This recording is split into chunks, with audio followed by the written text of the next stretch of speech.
Hello, you wonderful people, and welcome to another episode of Crime Centric. This being a show where I talk about crime dramas that I watch. For today's episode, I'm going to talk about the latest episode of The Blacklist Redemption. So this episode deals with, apparently it's kind of like a government thing, apparently that, not just like, apparently like the Department of Defense or whatever, or as well as the CDC, like hide like very important materials and stuff like that on like regular civilian planes and stuff like, with regular passengers and stuff. And that basically a lot of missing planes in this particular case, I don't know whether they're like alluding this to like real life planes or not, but at least in the case of the show, there's some missing planes.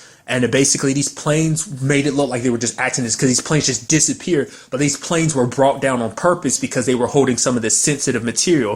Because the episode opened up with this German officer who was he's kind of an officer at the immigration office. And basically he uses like nerve gas or whatever, some kind of gas, and kills like everyone that's inside the building. And basically you find out that he's part of some radicalistic kind of terrorist group, essentially, that's like super against immigrants.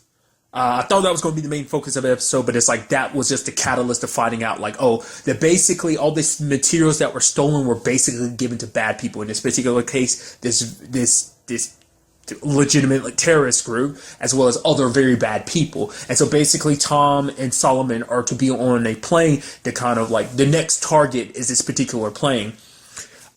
Which I just, once again, just a constant reminder of just like how much I love like different people's personalities. Like I love Solomon and Tom together because they just bounce off each other, because you have them being flight attendants and it's like, okay, obviously before the flight gets started and everything, it's like, okay, you got to tell people about the vest as well as the belts and stuff like that. And Solomon, no. I'll do the belt and the vest. I'm not going to do that. I'm not going to do the vest. And so then when he goes up there and Tom's like, oh yeah, Phil is so confident that we're going to flip the script a little bit. Normally we start with the belt, but the fact is that Phil decided that he's going to do the vest first, and Solomon just happens to look back to him. And then later on, when Solomon gets off the plane by grabbing hold of another dude and then flying out the plane and using his parachute like that, first thing comes out Tom's mouth when they meet up with him again is like, man, can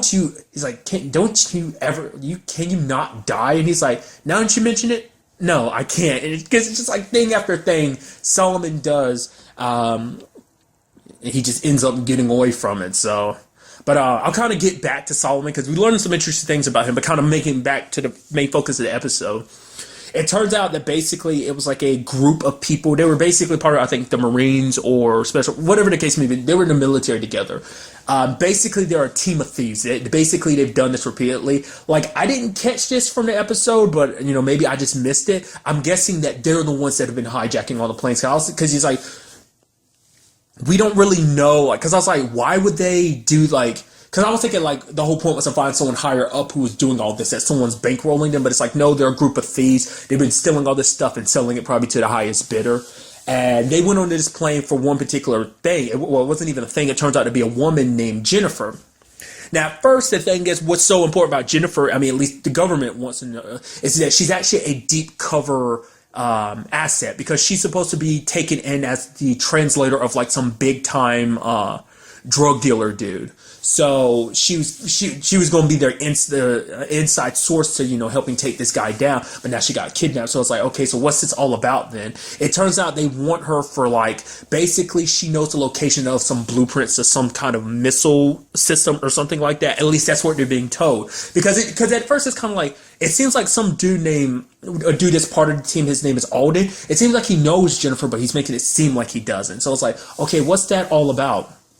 It turns out Alden, like, this whole thing was about Alden. He was obsessed with this woman. He's obsessed with Jennifer because basically back in the day they met, had an affair, but eventually she put a restraining order on him. So it's not like this is about some, like, using her to find something. It's like, using her and selling who she's supposed to be, like, having her turn on anybody. It's nothing like political like that. It's nothing like espionage-esque level. It's just a dude who's obsessed with a lady, did all of this, helped crash down a plane. He turned on the team that he was working with. He killed all of them on top of all the people he could have potentially killed if it wasn't for Tom being the badass he is to help kind of stabilize the plane when he did. So, but it's like all that for just being obsessed. I did not see that storyline coming. It's like, because it's like, okay, what's the connection in this? What does he want? Why is he doing all this? Like, it's like, oh, because he's obsessed with her. Because he's like, oh, he's like, everything I've done is for you. The fact is, I know, he's like, I don't blame you for what happened on a plane. Like all those people dying. She's like, really? Wait, you're almost like he was saying, like, you shouldn't blame yourself for it. It's like, you're right, I shouldn't. You're the one that was part of the team that tried to bring down that plane and hurt a lot of innocent people. Luckily enough, no one was hurt. Everyone was kind of able to get away from that safely. I'm glad they didn't kill anyone. I mean, at least he had the decency to kind of like knock everyone out. I mean, more so that was for their sake, but maybe you could argue that's them being kinder because it's a lot easier. Because I guess more particularly, I'm sure it was mainly meant because basically they had this little device. It looks like a little spear that they put on a window and it makes it crack. Basically, it's supposed to lower the pressure in the plane so that it's forced to bring down the air mask. And the air mask, no oxygen was in there, and they were all knocked out, included in pilots. It's like they could have easily just knocked out the pilots, but it seemed like maybe they were trying to be courteous bad guys and put everyone to sleep before they died, which is like, still doesn't change the fact that you're pieces of crap. But maybe that's their way of being like, oh, we're slightly okay because of that. Not the case, but nevertheless. I did like a moment, I kind of skipped over it. It's kind of like a sweet moment where you had Tom being like, because basically there's a little girl crying and her mom isn't sitting beside her. Mom's sitting in like the row, like across from them.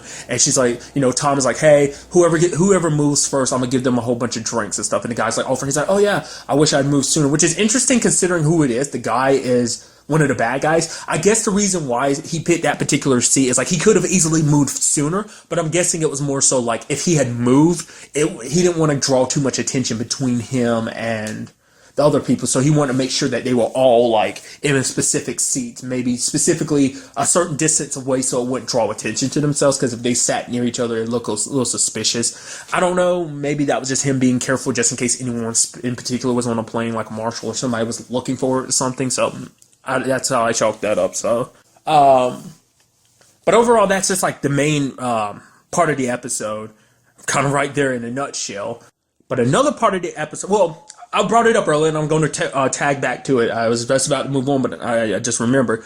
Talking about Solomon, he's spending time with that bad guy, which I'm surprised he didn't just kill that bad guy. I was really expecting him just to outright kill that guy. I was like, no, I guess being part of this, he's going a little more, he's going on a straight and narrow, so I guess this situation is like, no, like, he's a good guy now, so he doesn't just randomly go around killing people. But interesting enough, he's talking to the guy that he's trying to get the information from. He's like, you're out here, you're naked, the radio doesn't work, even though it does work, you could freeze out here and die.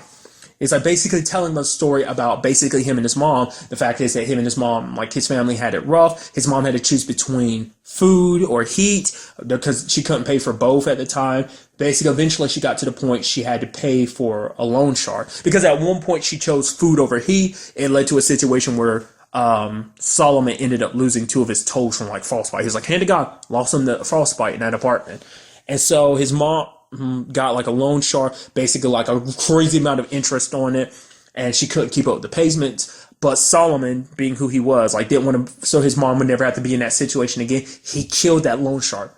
Crime's still unsolved, and he made sure, I guess it was kind of the first stepping stone of like, well, not just for him, well, for his mom, like not having to stress about that, and they just kind of getting things back in order. I mean, he never really, I don't know if he really brought up, because I say family, but I don't know if he really brought up the fact is that if there was anyone else but him. I think in my mind I was thinking siblings, but I don't remember if he actually brought up any siblings. But, I mean, in a twisted way, you're like, oh, that's kind of sweet why he did what he did. But Solomon brought up is like, I was 13 years old. That was the first time he killed anyone. He's like, the reason why I'm telling you this story is to let you know I don't like the code. It's like, wow. But once again, just kind of interesting learning that little tidbit about Solomon's background like that. It's like you kind of understand where he started from. So, but once again, like I said, it's kind of interesting that, like, it's something I was literally expecting him to just outright kill the guy. I was like, oh, the moment now that you told him the information, he's just going to kill you. It's like, no, he didn't, because they got him an ambulance and everything. Mainly because I'm sure that working with Scott was like, okay, you're working with my company, you got to follow these guidelines. We're not bad guys. We're guys that have the power to do things that most people don't have the power or position to do. So I guess, maybe you just turn over a new leaf is how I'm looking at it. So it's just kind of interesting how it turned out like that. But getting to the other side of the episode, we had this whole situation about Tom is still in a position where he's like, he doesn't know if he actually believes Howard anymore, because he's like, Howard's like, okay, I got this. Like, the fact of the matter is, all we need is like a cipher key. I mean, essentially like a key to be like, okay, find the hidden messages that, that Scotty's been sending to all these other bad people.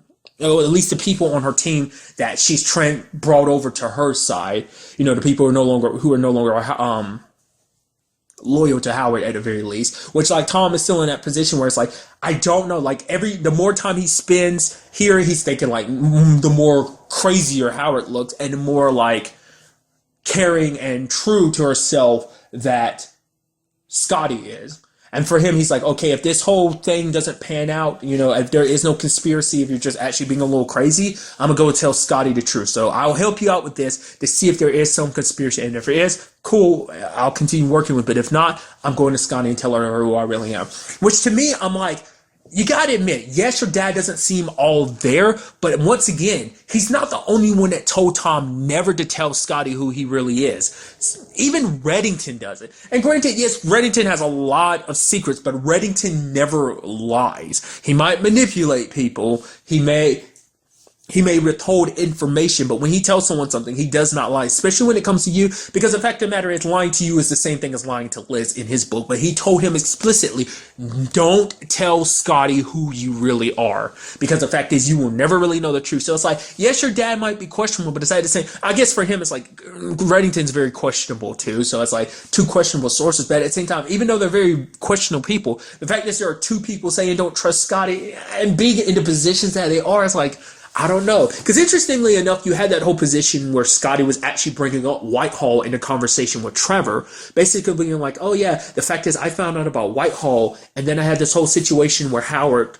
like, I started asking questions about it, but then Howard turned on me. So she made it seem like she found out about it first and then started asking questions. Howard is saying like he found about it first and started asking questions, and it's like, it's hard to say who, like, I don't know. I'm wondering if we'll end up finding out that basically everything is like the fact is, neither of them is the bad guy they think they are. They turned on each other when in actuality there's someone else out there that's actually the one behind a lot of this stuff, like Whitehall. Like, amongst their company, there might be some, I mean, for all we know, it might actually be like the lady that serves under, Scotty's cat. Just throwing it out there. There's a possibility there might be someone within her group that is kind of running things without her knowledge. Howard thought it was her. She thought, Howard, like, I don't know. It does seem like it's hard to say really whether or not everything is 100%.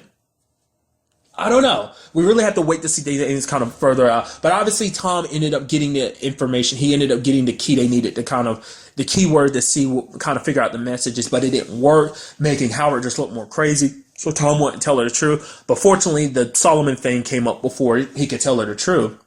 And then he ends up going in her, before he's about to tell her the truth again, he happens to look down and sees there's a magazine and whatever. And he's like, wait a minute, something's off here. He's like, wait a minute, what if he got the wrong magazine? What if Howard used the wrong magazine? Because the message didn't come out right, and the reason why is probably because Howard was using a different a different comic book than the one she was using for her messages, so that's why it didn't line up. So Tom took it and filled it out, and it turned out to be an address. And he looked at it, and I was like, is it? And it turns out to be the address that Howard was staying at. It's Solomon taking him away at the end of the episode. Because Scotty was on the phone. It's like, okay, get the target. So I should have known something was up when Scotty kept messing up her words. She'd be like, yeah, look at my marriage. You gotta, that's how me and Howard are. Kind of said the word is, like he's still alive, and then she's like, were, kind of correcting herself. But, it didn't seem somber at all, so I don't know. It's hard to tell. Like I said, obviously things look very suspicious on this front, because now Scotty's probably going to look at it at like, maybe next episode we end up finding out that Scotty's like, wait, Howard, you're alive? I'm pissed because you made me think you were dead, and now you're up here doing some shady stuff. The question is, did Solomon find him because of Tom? Because of, the way she was acting, I feel like if she knew something, she would have taken Tom down then. But I guess what it is, it's like, Because the thing is, like, how does she know where he was? Because Solomon's been following Tom, so maybe she does know about Tom. Maybe she was waiting to get Howard first, find out what this is really all about, then take down Tom, or just want to give him a low sense of security. I have no idea. But what I'm saying is, like, it's a very complex situation. I'm very interested to see how it plays out, especially when we have, like, Scotty opening up to Trevor, because he started to ask questions like, "Oh, what's Whitehall?" And I'm like, the moment he asked that, because obviously he's the one that listens to her and everything. The moment he said, "What's Whitehall?" I was like, "Why are you asking so many damn questions?" Obviously it's like, "Oh, part of the story and everything." It's like, "Oh, did you ever look into Whitehall and find out what it was about?" She never really gave an answer, which is suspicious on that front too. But I'm like, that started making me wonder, is like, could Trevor actually be a plant by Howard? Because obviously we know that the investigator obviously really worked for Howard the entire time, made it seem like he cracked under pressure from Solomon and Scotty when in actuality he didn't. It was all part of the plan.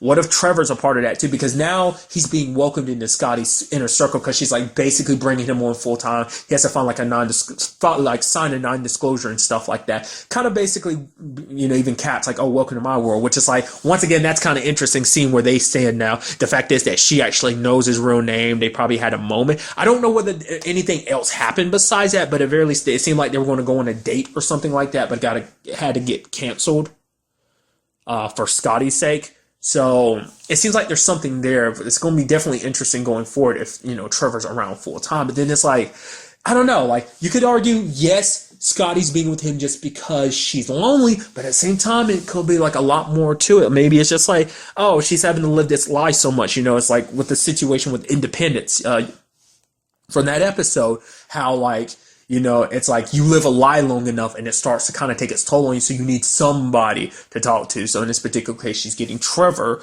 which is like, at the same time, it's like, but still, even if you make him to sign a non-disclosure agreement, what would make you open up to such top secret stuff? I mean, like I said, more so than anything, it's just the fact is that she's lonely, but I don't know, still, like, it just doesn't fit right. So I'm very interested to see what goes down in the next episode. That was such a nice ending. I was like, I wasn't expecting that. I was like, well, when she was on the phone, I was like, is she about to turn on Tom? Is she about to attack Tom before he's able to reveal the fact is of who he really is? So I don't know, because it's like it puts everything into suspicion, because it's like, it makes you also want to know, how much does Reddington know? Does Reddington know about Scotty's true identity? Does he know the fact is that she's not who she claims to be? I don't know. Maybe the only one that has access to that information is Howard. But once again, I'm going to go back to, I'm starting to think maybe this is a situation where they both suspect each other, but when in actuality, it's their suspicion that's driving them at each other, causing this problem, when in fact, the fact is there's someone else they should be watching out for. It's what I'm thinking, but only time will tell. That's why I'm thinking the twist is going to be, it's like, oh, all of it's, because it's already setting it up to be like, oh, Scotty, oh, something suspicious about Scotty, but it's like, no, Scotty's just never very open with people, because even Dumont brought up the fact is, like, no one really knows what's going through Scotty's mind. Like, she's got a very good poker face, is all I can say. So I'm very interested to see how this all plays out. But really, that's all I want to talk about in this episode. Till the next time we meet, be happy, be safe, live life to the fullest, and enjoy it. Good day and goodbye.